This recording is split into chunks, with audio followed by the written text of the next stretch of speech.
ખેડૂત મિત્રો, સ્વાગત છે ફરીથી એકવાર આપ સૌની પોતાની ચેનલ ખેડૂત ઓનલાઈન પોઈન્ટમાં। દોસ્તો, આજની વિડીયોની અંદર આપણે ખૂબ જ મહત્વપૂર્ણ માહિતી જાણવાના છીએ સોલાર એને હંગામી બિનખેતી વિશેની માહિતી। દોસ્તો, આપ સૌને ખબર જ હશે કે હાલ ગુજરાતની અંદર સરકારે જેવો પરિપત્ર બહાર પાડેલો હતો કે ભાઈ 30 વર્ષના સમયગાળા માટે કોઈ પણ કંપની છે, કંપની સોલારના હેતુ માટે પવનચક્કી XYZ જે ઔદ્યોગિક હેતુ માટે તેઓ 30 વર્ષના ભાડાપટ્ટે ખેતીની જમીન, બિનખેતીની જમીન છે તે વાપરી શકશે અને 30 વર્ષ બાદ તમે ફરીથી તે જમીન છે તેને રિન્યૂ કરાવી અને વાપરી શકો છો। અને 30 વર્ષના સમયગાળા માટે તમારે સોલારના હેતુ માટે કંપની છે તે ભાડે રાખે છે જમીનો, તો તેના વિશેની પ્રોસેસ તમારે શું કરવી, શું તેની અંદર ડોક્યુમેન્ટ જોશે અને વધુ માહિતી માટે તમારે ક્યાં સંપર્ક કરવો તેના વિશેની માહિતી પણ હું આપને આજની આ વિડીયોમાં જણાવવાનો છું। દોસ્તો, સૌથી પહેલી વસ્તુ કે તમે જો અમારી ચેનલ ખેડૂત ઓનલાઈન પોઈન્ટ પર નવા છો તો ફટાફટ અમારી ચેનલને સબસ્ક્રાઇબ કરી દો, જેના લીધે આવી જ મહત્વપૂર્ણ માહિતી આપશોને આ ચેનલના માધ્યમથી મળતી રહે। તો ચાલો દોસ્તો, આજની આ વિડીયોને શરૂ કરીએ। દોસ્તો, સૌથી પહેલાં હું આપને માહિતી જણાવી દઉં કે જો તમારી પાસે ખેતીની જમીન છે, હવે ખેતીની જમીન છે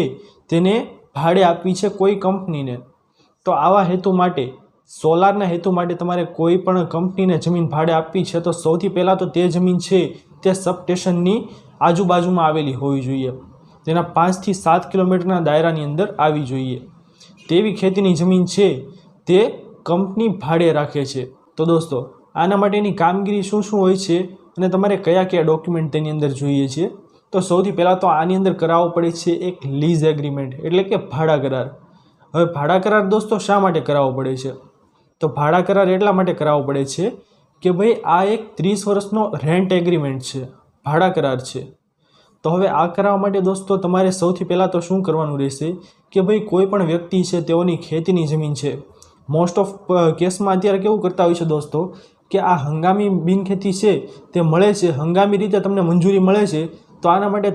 કંપનીવાળા વ્યક્તિઓ છે તેમના પાર્ટનર્સમાંથી કોઈ પણ વ્યક્તિ ખેડૂત ખાતેદાર હોય તો તેઓ ખેડૂત ખાતેદાર તરીકે પોતે જમીન ખરીદી લે છે અને ત્યારબાદ તે જ પોતાની માલિકીની જમીન થઈ જાય છે અને પોતે માલિક, તે આ ભાડે આપનાર અને કંપની છે તે ભાડે લેનાર તેવી રીતની કામગીરી કરાવતા હોય છે। પરંતુ અન્ય કોઈ ખેડૂત ખાતેદાર વ્યક્તિ હોય તેને પોતાની જમીન આપવી હોય તો ભાડે આપનાર કોણ થઈ જશે, જે મેઇન ખેડૂત છે જેમના ખાતે ખેતીની જમીન ચાલે છે, જેણે વેચાણ તો કરી નથી પરંતુ પોતાના ખાતે જમીન ચાલે છે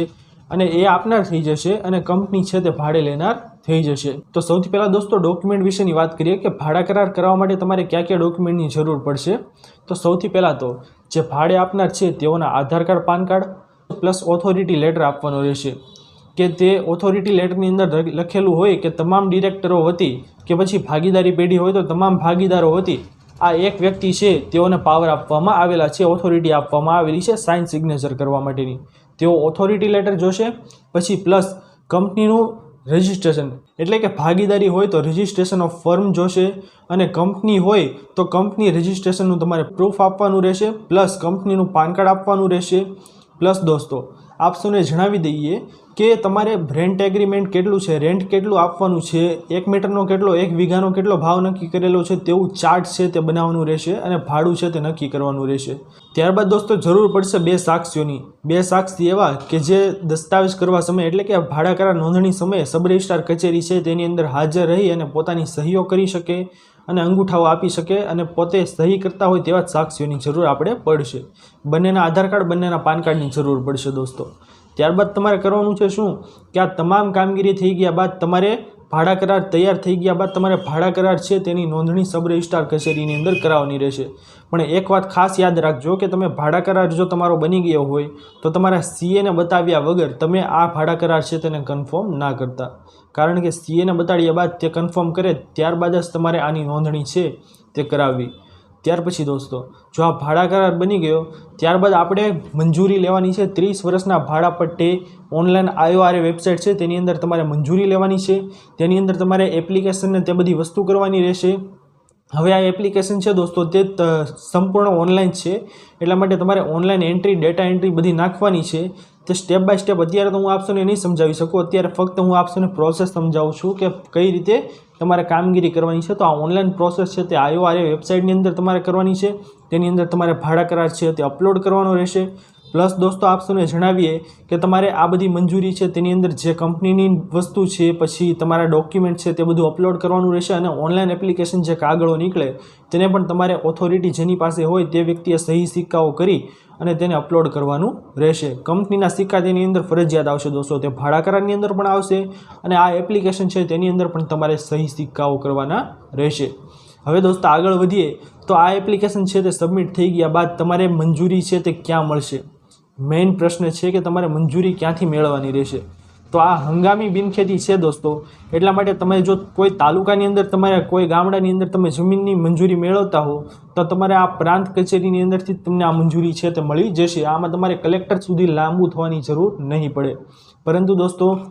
હવે જેવું કે આપ સૌને ખબર છે કે બિનખેતીની માથાકૂટની અંદર તમારે જે